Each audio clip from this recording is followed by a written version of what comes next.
The World War II plane was to have led the opening display at the military air show, but it didn't ever leave the runway.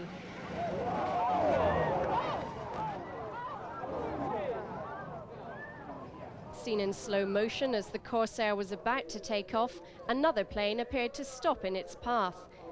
The Corsair's left wing smashed into the stationary aircraft, throwing it off balance. Seconds later, it spun out of control, cartwheeling across the runway. A third plane managed to swerve out of its path. However, the force of the impact ruptured the Corsair's fuel tanks and the aircraft burst into flames.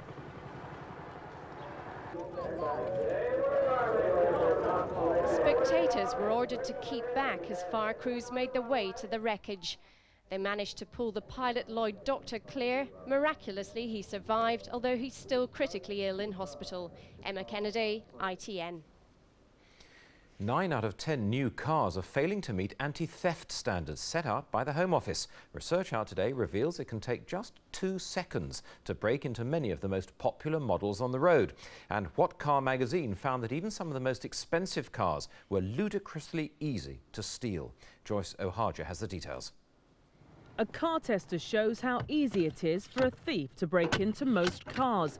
A survey by What Car magazine found that 87% of new cars failed to meet government security standards. 77 different models were tested. A third could be broken into and stolen within 5 minutes. What Car says manufacturers are failing customers. Well, I think it's very worrying because we've been doing these tests for 4 years now and we haven't really seen the standards improve that much, particularly on the locking side, which of course is where people are going to lose their personal possessions. Some of the worst cars took just seconds to break into. At the bottom of the scale, the Fiat Bravo JTD 105 and the Peugeot 206 GTI took just 2 seconds to break into. The Toyota Yaris took 4 seconds and the Alfa Romeo 166 5 seconds. The Lexus IS 200 scored top marks as the most secure car on the market, while the £30,000 TVR Chimera was called ludicrously easy to steal. But the company says their cars are rarely stolen. The survey also raised concerns about future security threats, including black box computers. They can overcome a car's immobilization system in seconds. A spokesman for the Home Office says the industry must do more to protect the consumer and keep thieves out of the driver's seat. Joyce Ohaja, ITN, Teddington in Middlesex.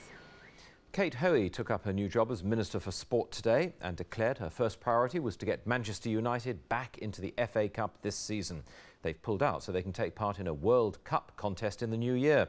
But this weekend, United's thoughts are closer to home as they take on Arsenal in the football season's curtain raiser, the Charity Shield. And north of the border, the Scottish League also begins tomorrow. Peter Staunton has the details. The row over Manchester United's absence from next season's FA Cup just won't go away. Alex Ferguson says that if they're expected to go to the new FIFA Club Tournament in South America in January, they're not willing to field weakened sides just to take part in both competitions. Enter the new Sports Minister, Kate Hoey, saying she's unhappy United aren't in the Cup. She has not, as yet, put forward any solution to the problem. As United trained for Sunday's Charity Shield at Wembley, the FA said this morning that they're keeping an open mind and they're looking forward to meeting the Sports Minister to explain the complexities surrounding the issue. Not the least of which is the government's enthusiasm for bringing the World Cup to England in 2006, which is why United were pressured into going to South America in the first place. Arsenal, meanwhile, are looking forward to another chance to put one over on their northern rivals. But this year, they'll be without Nicolas Anelka, who helped them to victory in last year's final. Peter Staunton, ITN Sport. And a reminder of the main headlines again. 13 people are dead after a gunman went on the rampage in America and then turned the gun on himself. Mark Barton opened fire in 2 stockbrokers' offices in Atlanta. 9 people were killed, dozens were injured. He shot himself after being cornered by police. Police later discovered the bodies of his second wife and 2 children who he'd killed days earlier. Tony Blair arrived in the Bosnian capital Sarajevo this morning for a one-day summit on rebuilding the Balkans. He flew in with the Foreign Secretary Robin Cook. The world leaders plan to work out a blueprint to ensure stability in the region. Before we go, news of a spectacular crash in outer space. It happens tomorrow when NASA scientists send a lunar probe to crash land onto the moon. And there's something else unusual about this mission. It's the first interplanetary burial. Lawrence McGinty explains. The Lunar Prospector spacecraft has been orbiting the moon for 18 months. Now its death throes will provide one of the most spectacular space experiments. It's already found some evidence, not proof, that there's water on the moon. The Prospector mission, in its year-and-a-half saga, has given us very convincing evidence there is the signature of water there, especially in these shadowed regions of the lunar poles. Prospector found the signature of hydrogen, shown in red, in craters near the moon's poles. It could be hydrogen in water, and Prospector is in just the right place to find out. It just so happens that at the end of the mission, which was the end of July anyway, because that's when the program is officially over in terms of support, we're right over that crater.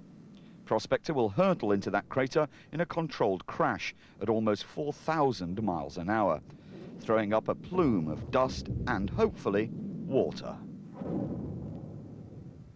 Back on Earth, astronomers will train their telescopes on the event, looking for that water. It's a long shot. The chances of success are less than 1 in 10. But it will be a first, because this man, astronomer Eugene Shoemaker, will be the first man to be buried on the moon.